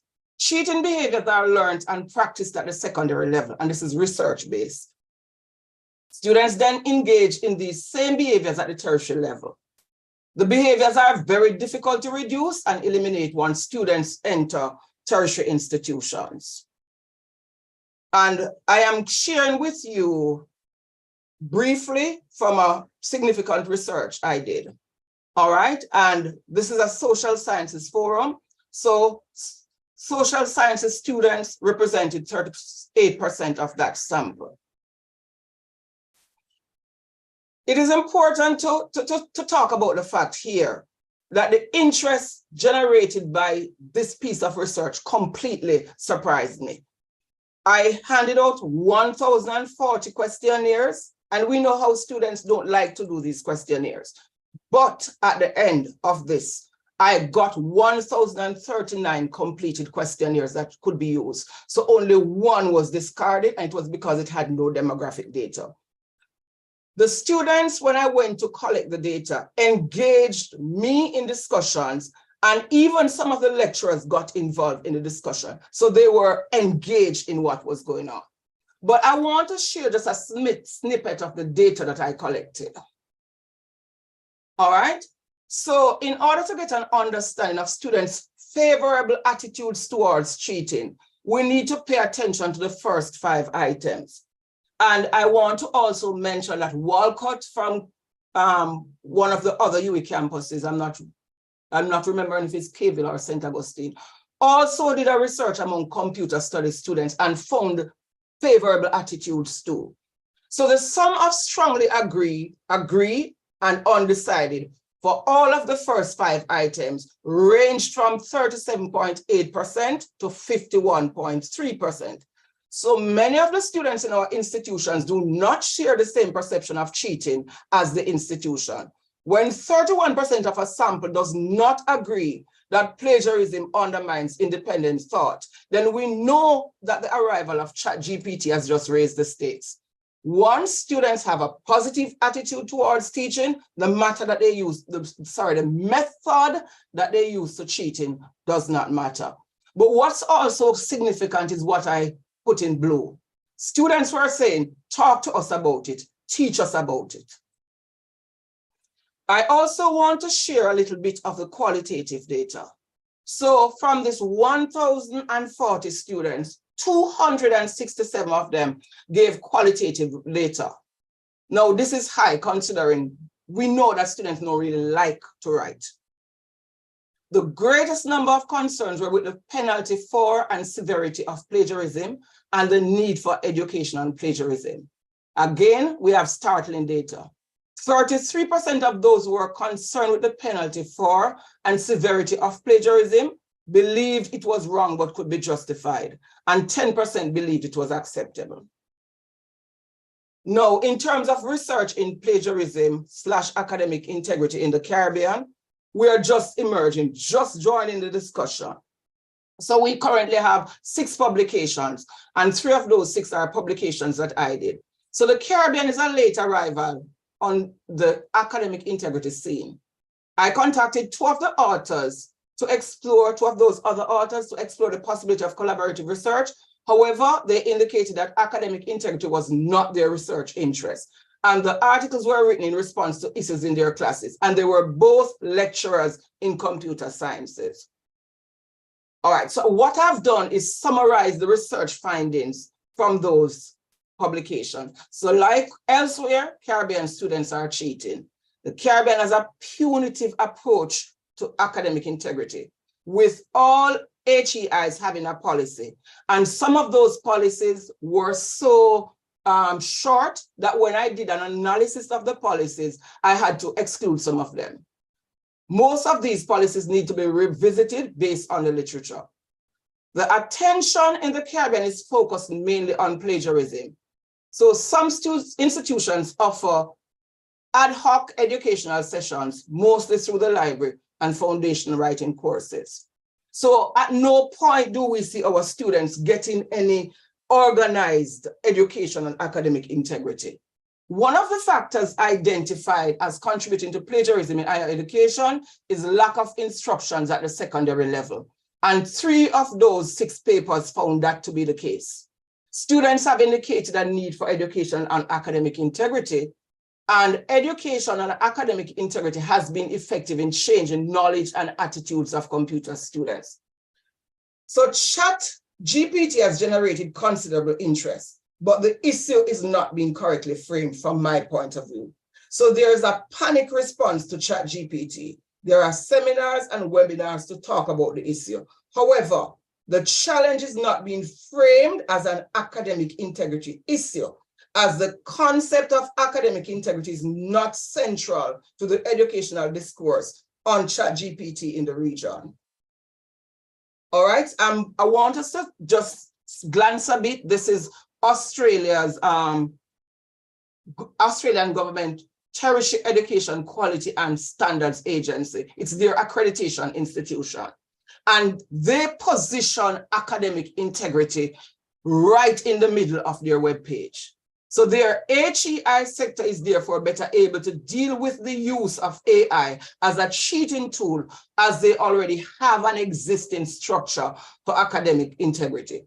To date in the Caribbean, there's no regional or national approach to academic integrity. And so what is likely to happen if this does not change is that there will be an ad hoc response as institutions attempt to deal with the challenges. However, this kind of response will never be effective. These are resources that the Australian Accreditation Agency, has on its website. So they are big on academic integrity. This kind of emphasis is very, very absent from the Caribbean. All right. So what are universities overseas doing? They are embedded their discussion about ChatGPT as part of their academic integrity programs and system. So I have clipped the pages from several universities to show you. So this is the University of British Columbia. Outside the region, the practice is to categorize the use of ChatGPT as an academic integrity issue and treat it as such. University of British Columbia, University of Waterloo. All right, this is the University of Waterloo, but this is a page for staff. This is the University, London Metropolitan University. This is University of Nicosia in Greece. All right, this is Mount Clear University, and it offers a page for staff in terms of helping them to respond to ChatGPT. This is University of Calgary, another page for staff to assist them with the issues of ChatGPT. Again, positioned as an academic integrity issue. University of Saskatchewan, staff page for assistance. So although the Gleaner, Jamaica's most widely read newspaper, has identified the potential fallout in academia due to ChatGPT, there has been no coordinated response from the academic fraternity in the Caribbean. And note I said coordinated in terms of how to manage the potential fallout. This is because we are lacking the academic integrity systems which other universities are using to manage the challenge. And so based on all of this, and I actually started researching on academic integrity before ChatGPT became a thing. This drove me to research. This lack of research on academic integrity resulted in this first volume, Academic Integrity in the Caribbean. And it provides an introduction to the subject for the average reader, whether you're an academic, a graduate student, or an administrator. It contains significant research covering academic integrity policies, accreditation policies, perceptions of plagiarism, and prevalence of plagiarism at both the secondary and tertiary level. So I got data from CXC, both CAPE and CSEC, and I also got data from 4 tertiary institutions, and I analyzed that data and discussed it. It presents recommendations for establishing an academic integrity system at the institutional, national, and regional level. So looking ahead, there are some major projects I'm getting involved with. I currently have a proposal before ethics that was approved to use the academic integrity rating scale, which is a standardized instrument used internationally to assess the academic integrity practices of 94 Caribbean universities. And this should create awareness at the institutional level of what ought to be included in academic integrity systems and program. And it will also provide baseline data for each institution. In addition to that, I have another proposal before ethics where I want to examine the impact of education on academic integrity. And I want to do this using 300 undergrad students, because I believe if we have data, then we can engage in a more wholesome discussion in terms of finding solution. So education is the most effective tool in decreasing cases of plagiarism. It is a win-win situation for students, institutions, and faculty. Policing plagiarism is very stressful and time-consuming. All right, so I close off with food for thought. Does the region actually have a cheating problem? If no, why would we be so concerned about the impact of ChatGPT? If we have a cheating problem that we choose to ignore, what will be the likely outcome? Are the current academic integrity policies comprehensive enough to deal with the use of artificial intelligence tools? And what is the role of text matching software in the context of secondary and higher education? What are institutions doing with the data gathered from the use of text matching software? And are there institutional policies guiding the use of text matching software? And who is monitoring these policies? Conclusions: educational institutions have a pivotal role in developing students who practice integrity while protecting their institutions. The advantages of ChatGPT should be harnessed, and I heard the previous speaker spoke about that, as we prepare students to live in a technology-rich environment. In terms of its ability to compromise integrity, educational institutions need a focused approach with a targeted education component, embracing the positives and decreasing the negatives. And I'm recommending, the main recommendation is the need for the region to implement a policy for the development of academic integrity. And in my book, I argue that CXC and the UWI, which are regional institutions, would be the most ideal candidate for this. And from this regional policy, let me back up. CXC would be in the position to develop policies for the secondary level and the UWI for the tertiary level. So from this regional policy, each territory will then need to develop a national policy. Now, that is the way that organizations are going. They are going regional policies, national policies, and then institutional policies. And HEIs need to develop institutional systems for academic integrity, which reflect the elements of the national policies, but which take into consideration the uniqueness of each institution. And there needs to be development and implementation of introductory programs on academic integrity at the secondary level. Thank you very much.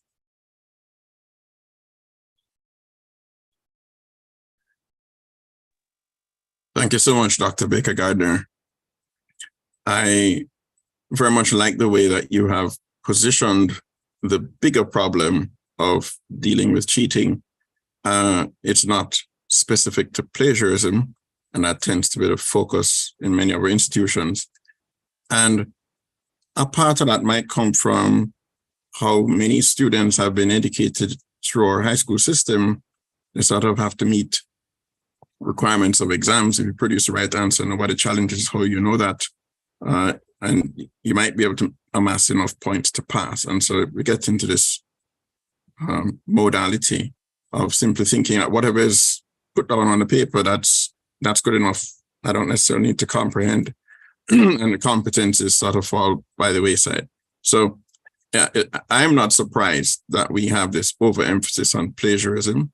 I think it's quite indicative of what we see in our high schools. I agree with you that we need to broaden it. A couple of things, though. I think that the context of ChatGPT, it sort of, as you said, has raised the conversation, has raised the issue so that we're talking about it. And the way that you pose it is that if we thought about it as academic integrity, we'd probably have to be able to deal with it. One data point that I'll add here that why I agree is that if you narrow it down to just plagiarism, and I think perhaps I'll allow Matthew to comment on this if in fact I miss anything here, is that technically when you prompt ChatGPT for content and it gives you back something, very often that text, especially if the prompt is complex, has been synthesized. And therefore, to try to label it as cheating because it's plagiarism, you might not even be able to find the source. In order to prove plagiarism, you have to show what that was submitted is a so-called ripoff of. And if it is synthesized for you by your prompt, you may not be able to establish plagiarism, but it certainly is in violation of the spirit in which the assignment might have been given if the assignment did not want the student to use ChatGPT. So I think your point is well taken, especially when we can frame it in that context of just trying, if you're too narrow, you won't be able to establish what the violation actually is.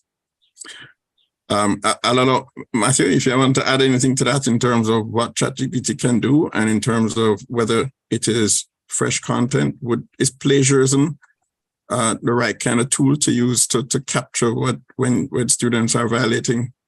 If you give them instructions and please don't use ChatGPT and they do, is plagiarism gonna catch them?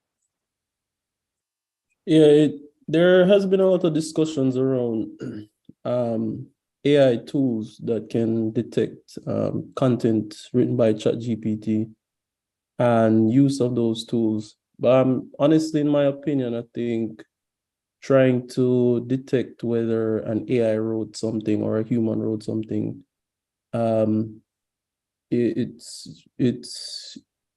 don't think it's something it's worth your effort, because even OpenAI has admitted that their own tool that they've created to detect AI text works only 30% of the time. And it's very easy to just change a few words in the text, and the tool will say, oh, well, it's not AI generated anymore. And how do you deal with false positives? So what if the AI tool says, oh, this is plagiarized, but the student didn't actually plagiarize or use ChatGPT? Right. How is the student now going to defend themselves? Oh, I actually wrote this. How are you going to deal with situations like that? So right. More or less, you're going to have to deal with the fact that you probably cannot, at least just looking at the text, differentiate between what a human wrote and an AI wrote. Right. You are also actually speaking to a different point. Mm-hmm. Dr. Baker-Gardner mentioned it, and I see there's some references to it. Turnitin claiming that they have tools that can detect whether it was, auto-generated by an AI, which is, is that plagiarism? Well, it depends on that. That is really, I thought, sort of a thin edge of the wedge if you start calling that plagiarism, because it calls into question how much volume of text generated by your tool needs to be done in order for it to be considered not yours. And I think, well, the point I wanted to make is that when Turnitin claims that they have these detectors, what I hear you saying, and in fact, what I have heard myself, is that perhaps those will not last very long, because it's also the better mousetrap problem, right? The smarter, the mice keep getting smarter, and ultimately you need to keep building better mousetraps.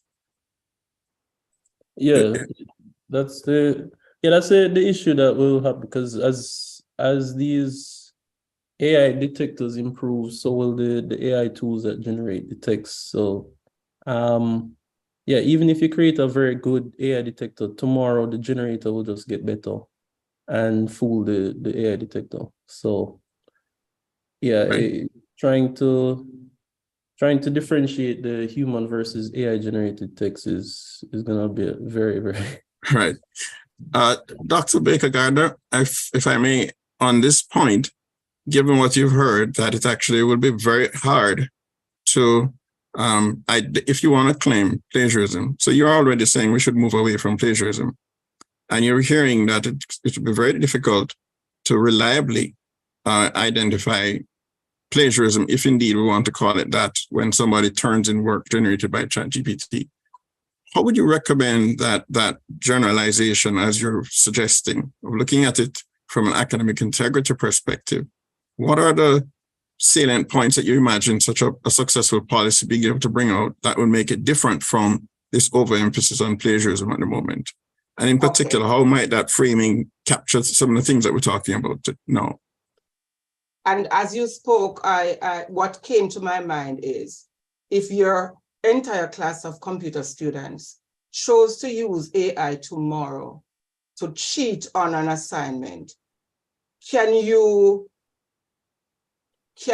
they be penalized under the current university policy?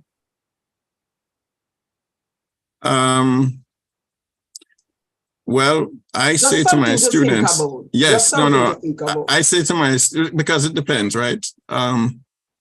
When we give the students an instruction, you are to turn in your own work. Mm-hmm. Does that count? That counts. But if in other words, if they use ChatGPT, does it count as not their own work?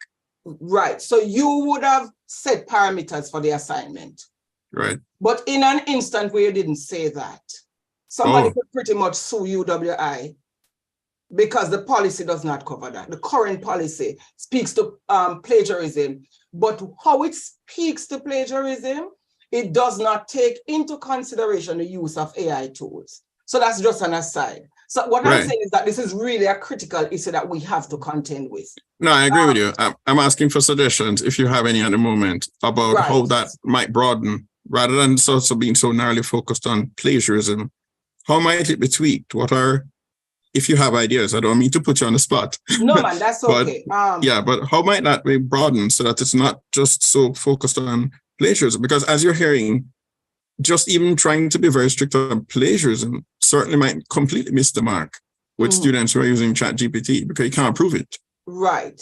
So my solution to the problem, and this is a solution that has worked, is that, and Dr. Wesley spoke about zero tolerance. What has worked in terms of zero tolerance is education and monitoring hand in hand. So we educate them, we ensure we give them opportunities to practice. So something like ChatGPT, you take it into your classroom, show it to them, show them the advantages and the disadvantages, talk to them about their role as writers, and that would be a part of the educational process. And that is why I'm pushing for education. Bahamas, there's a University of Bahamas lecturer who did research in plagiarism with computer students, and she had zero cases. So it can work, but we have to be willing to spend the time to develop the kind of systems that are focused on students. And let me tell you, I've been a teacher for 30 odd years. When I am stressed out, I am not going to be spending any time to figure out whether or not the AI wrote this paper. Right. But I think you are consistent with some of the ideas that Dr. Wesley put on the table. He's right here, but he was really saying that we ought to find ways to teach differently. We ought to find ways to use it to get students to engage with the content in perhaps ways that don't normally. In other words, you could ask them to ask ChatGPT to generate an answer and then have them come back and reflect on what it output. And so you're actually getting them to engage in a way that perhaps they may not have when you give them the first assignment. I think those kinds of interactions. Now, you are speaking specifically to the education of academic integrity, and I completely agree with that. But I think that those two go side by side, hand in hand. If you have exposed students to the use of ChatGPT as a tool, not as a cheating mechanism that you need to hide and talk about, but a tool, just like when you have a calculator at home. And there are times when it's appropriate to use it and not. Same way, if the school system, if our education systems in general embrace it in a positive way, then the kinds of things that you're talking about, that it is possible to use ChatGPT and not be in violation of academic integrity.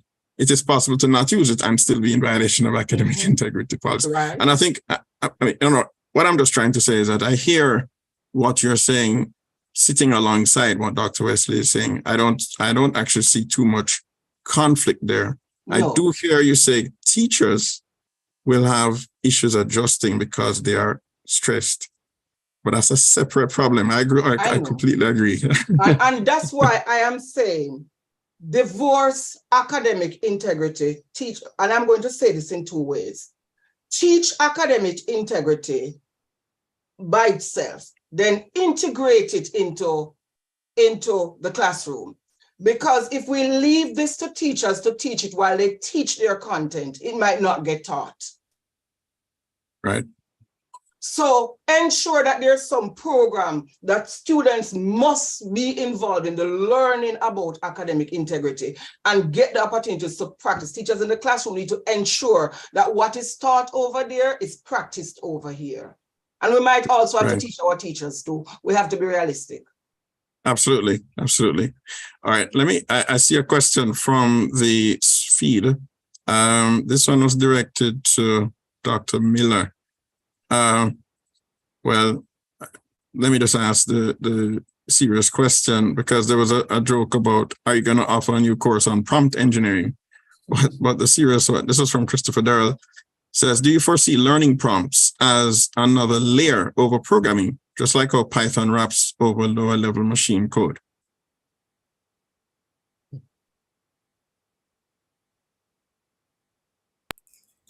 So is it that we're going to teach persons how to use chat to prompt ChatGPT? Well, I think that was implicitly that's the question. In other words, if you're teaching them to use ChatGPT to help them write code and you're aware that they might use it, the question here is, might it extend to the level where you're actually saying, hey, this is a tool that you must use, and we're going to teach you how to use it properly? That would currently, that's not the aim of the course or what we teach. We're teaching how to understand computing, how to solve problems with computer science, and well, no, that's not on the table currently, though I will expect that they will learn how to use it over time. I mean, was there ever a time where we teach people how to use Google? I'm not sure I remember that. Let me put the question back to you in another way. Today, if you have to develop a graphical user interface, you do not start from scratch writing text. True. Well, if it's complicated enough. Very often you'll use one of these graphical user interface tools. You drag and drop the components. You can see it. You can see it being developed as you build it. And very often, the only code you have to write is when the actual action needs to be taking place. The code for layout, the code for the timing, all those other things that are graphical user interface related are auto-generated for us. Is that so different? Well, if you put it that way, we're not speaking about the specific course that I mentioned. So I do see where in other higher level courses where these details in how to program is not necessarily the focus or the learning outcome, that using ChatGPT and learning how to get better prompts might be useful in such a course. So put it like that, then yeah. Right. Okay.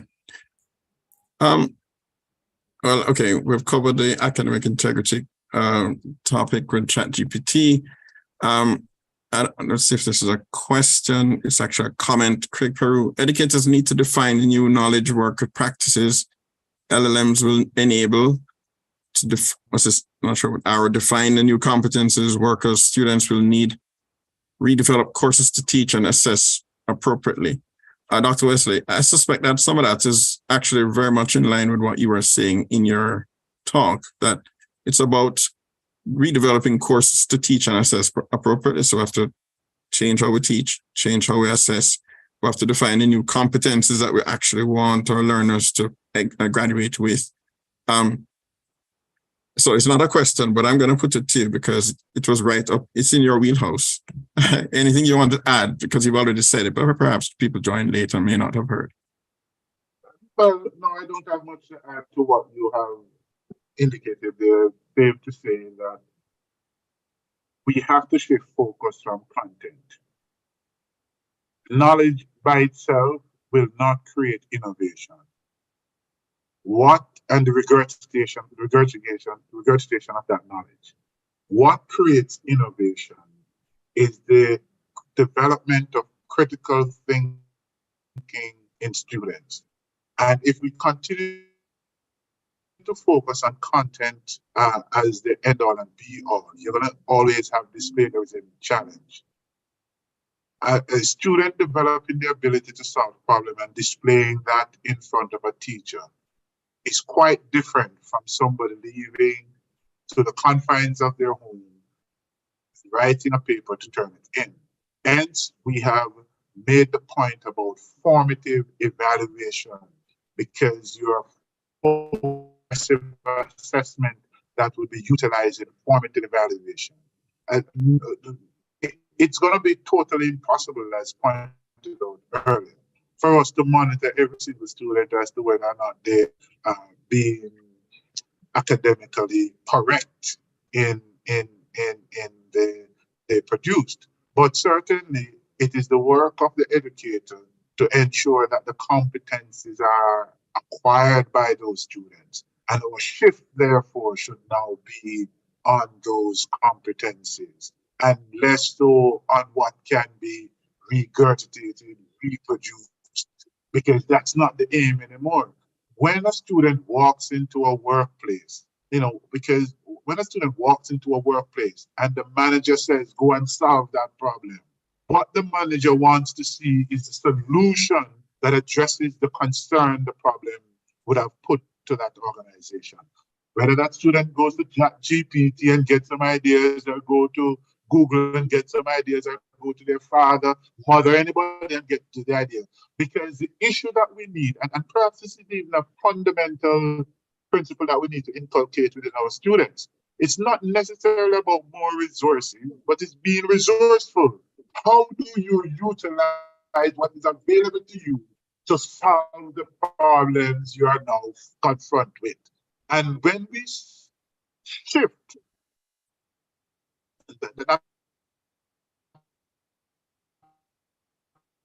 paradigm shift from content to avoid. Keep going. You're back with us. I thought you were, sorry. I don't even know where you missed me there. When you shift. No, we need that fundamental shift. Okay, right. From content to competency. Absolutely. And in fact, want them to do when they hit the workplace, when they hit society, how will they function? Right. Critical. Absolutely. And I think that is actually, I'm happy to hear that as a region, we're trying to go in that direction. That is where, certainly in my own discipline, that's where our professional bodies have said, that's where schools have agreed, that's where it needs to go. It's competence-oriented, competence-based. I see a comment here, Christopher Durrell, really supporting this, and I think it's worthwhile saying out loud, we have an opportunity to leapfrog Jamaica's production and future development here, not just in computer science, but in general. Please, let's make sure we don't strangle it to death with policy. So, but I think, in fairness, this panel has been fairly open to the idea of using it as a tool while being quite aware of the challenges that it poses to the current framework of how we do assessment and how we do our teaching and our learning. But I'm very encouraged to hear the kinds of views that have come forward today. I would like, perhaps if any of the panelists would like to ask questions of any of the other panelists, perhaps now would be a good moment. And if not, let me give you a moment. If not, then it's coming up to just about 6 p.m. at this point. What I would like to do is just sort of, kind of throw out something that in a way, we've kind of touched on this, but perhaps to break it down just as a kind of closing remarks perspective, I would say that, when we look at what the threats and opportunities might have been in education, from our perspective as educators and people involved in education, there are different areas. So you can look at learning outcomes, we can look at assessment, and we've discussed how some of those things are likely to need to change. I wonder whether we are any closer after today to being able to formulate what those might look like. So what might those opportunities in terms of learning outcomes, how we might expect students to learn more. For example, in Bloom, our objectives are often written at different levels according to Bloom's taxonomy. might we expect to see that it becomes a matter of course that more outcomes graduate to the higher levels? As you were asking about moving away from content to application, so you might see less describe and list and identify and more apply, evaluate, synthesize. Is that something that we might expect to see? Do we have a sense of which ones are threatened? And I think as a challenge, there's this fundamental question. You want students, learners to develop competencies, but they have to start somewhere. Nobody can learn the highest levels without first stepping up through the lower ones. And if ChatGPT is going to be incorporated as a legitimate tool, how do we make sure that it doesn't circumvent the learning at the lower levels? As you said, the mental laziness. How do we make sure that doesn't happen while still being able to embrace it in order to reach those higher levels? I don't know, any thoughts from any, perhaps if you do, I'll take it in order. I think we might need to go back to how we train our teachers. I think that is where we are going to have to begin that level of change. We train people, and the training sometimes allows them to get these degrees knowing only content and not much application in some cases. All right. So we are in a very fluid technology environment.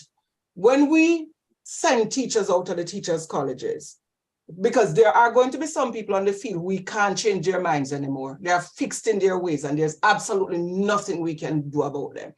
But can we educate a cadre of young teachers who understand how to teach people to think, to work through the issues and the problems? So they would have already learned it, and so they are able to pass those skills on to their students.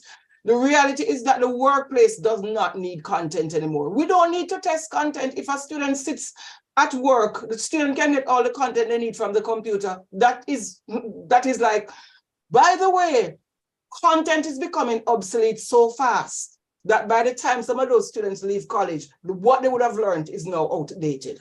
Mm-hmm.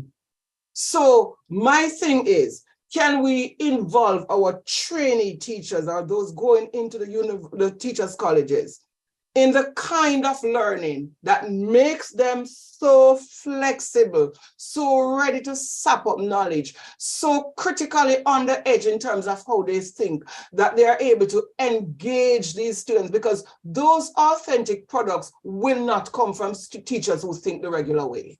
Okay, interesting. So teach the teachers how to learn, and they will teach the learners how to do that. Right. Thank you. Dr. Miller or Mr. Stone? Any final thoughts? Yeah, I think, generally in terms of assessment, I think some of the other presenters have touched on this. I think we're going to have to move more to a real-time form of assessment. So again, move away from the take-home assignments and more to, evaluating in class. So, I've always imagined, students having, live debates or discussions on topics, more so assessing a student's ability to think out of the box, create new thought rather than just regurgitating what they saw in a textbook. Yeah, I think generally, as a tool, ChatGPT will allow, not just students, but people in general to be way more productive. I found myself to be way more productive. Like things that would take me hours now takes me a few minutes. Right. There was a time I would spend hours on Google search for something simple. Now, that literally takes. So you think this is going to be an extraordinary productive enhancement tool? Yeah, I think. And as far as the impact on education is, if the focus is on being able to use it to do that, that's where we're going to realize the biggest impact. Yeah, I think it will actually force humanity on a whole to transcend, in terms of intellect. Because, especially with the whole discussion of taking away jobs and AI being able to do a lot of the jobs that we as humans do, it's going to force us as humans to force our brains to actually think at a much higher level rather than stay at sort of the level we've been at for generations.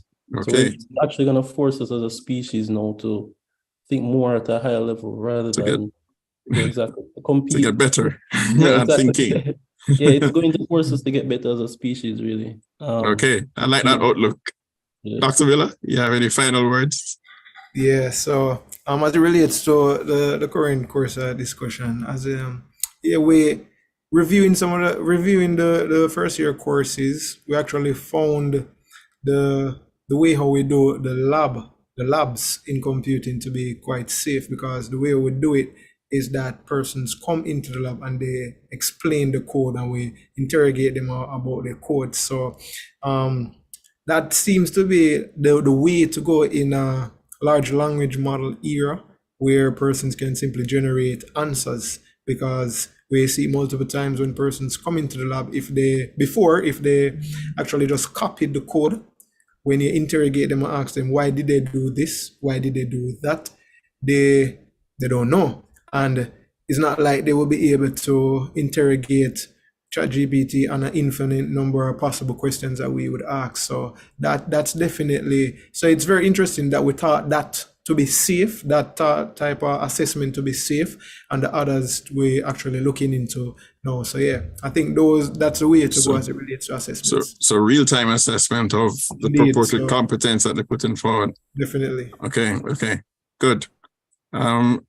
Thank you for those thoughts. And Dr. Wesley, I give you the last word.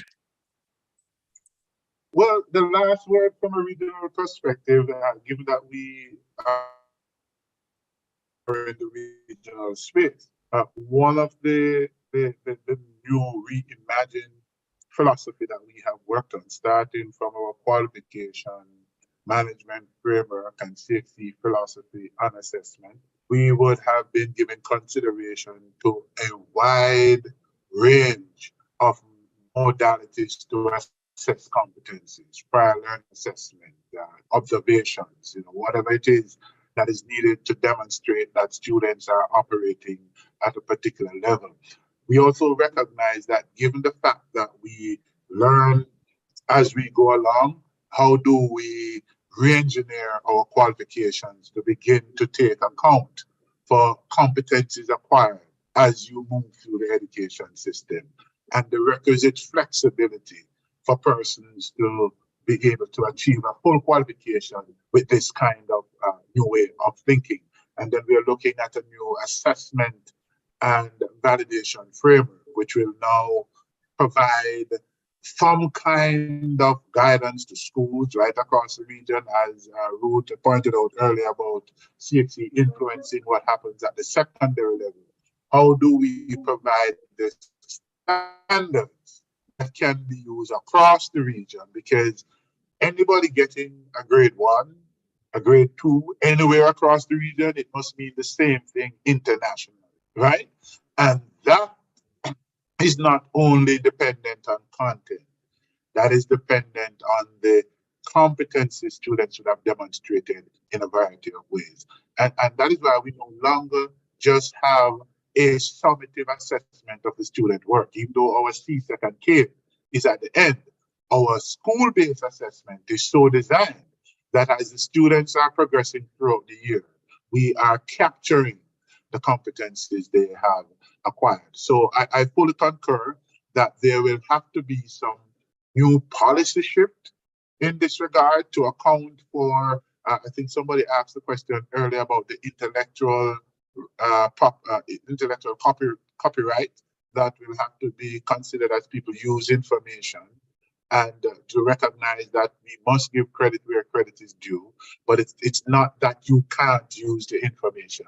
And I think that's the important thing, perhaps what Ruth is advocating for, that if students understand that you can use information, but you must give credit for the information you have used, then they stop passing on other people's work as their own. I think it's going to be critical as we educate them going forward. And so capacity building within our teachers' colleges, capacity building within our own workshop and seminars that we have will be crucial as we seek to take advantage of technology, because technology is making information available to us quite easily. Right. Thank you so much, Dr. Wesley.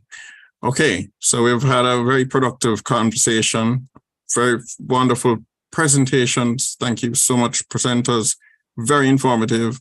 And basically we're coming away with, I hope the audience shares my sense of optimism rather than pessimism with what ChatGPT means for us in the education sector. Certainly there's no denying that we're faced with an immediate challenge, but what I'm hearing is that really and truly that is a representation of how we have done things before. And so if we weren't prepared to move towards competence-based teaching and learning and assessment, ChatGPT is making us not have a choice. And we're going to have to get there. I'm hearing that, how do we make sure that students still gain those lower level skills? There are ways around it. We can do this sort of interrogation of their understanding of what they've produced. There might be other ways that we can do it. Of course, our closed written assessments still preserve that integrity of giving the student credit for what we know that student knows, not somebody else submitting work on their behalf. And we also heard many ways that we can anticipate ChatGPT finding its way into the classroom, from teachers enhancing what they do to enhancing lesson plans. We heard about prompts being perhaps vague, because when you try it with ChatGPT, it gives you a wrong answer and you realize maybe it's actually the question that's badly formed. I think hopefully if teachers embrace that, that means they'll ask better exam questions, they'll frame better questions on their assignments and projects and so on. So there are all kinds of ways that it may affect teachers and certainly the learners, if we can encourage them to see it as a tool and then have all of that sit inside of a framework of academic integrity, so that it's not about, am I cheating and am I using this undercover, but it is that there's a clear policy and you're educated about that policy and the framework, in fact. And so there's an understanding of how you know when you can use it, how do you know when it's appropriate, what kind of use is appropriate in what context, and that becomes clear. And so it becomes another tool that's available for use in a context in which everybody can do it with a clear conscience. And of course, then we sort of can have that happen at the lowest levels, so that by the time they get to the higher level institutions, it's not, a major problem as we currently have framed it. Thank you so much, everyone, for participating.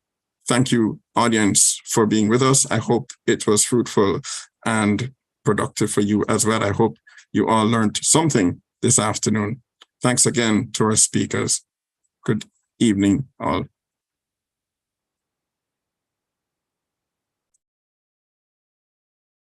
Good evening, and thank you to Daniel. You're welcome. Okay, panelists, thank you very much. Real fruitful. Thank you.